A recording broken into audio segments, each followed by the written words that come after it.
For this video, I'm going to show you how I take out the microbeads and reinstall. So here you can see I'm taking them out one by one. This is about, I would say, 3 months growth. So you can see she's got about 2 inches from the scalp to where the beads have grown out. So I use my plier remover and take out the beads. I open up the little bead one by one, slide it off the hair gently.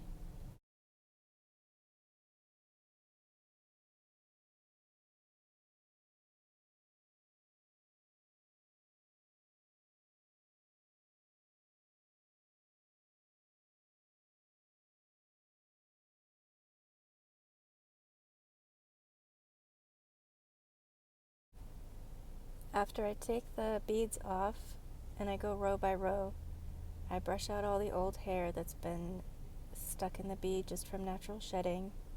So I open up the little knots, brush them out, get all the loose hair out, and start fresh.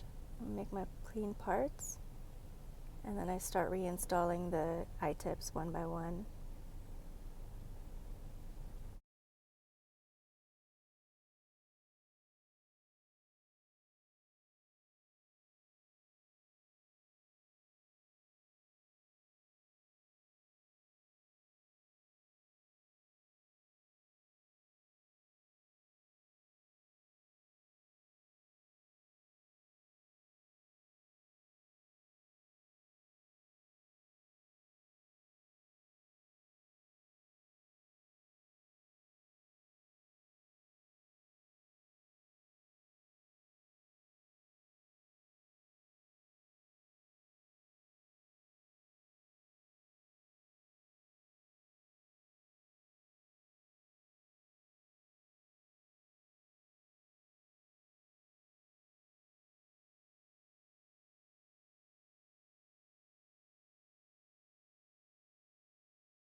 Thanks for watching. That's how I do my microbead reinstall.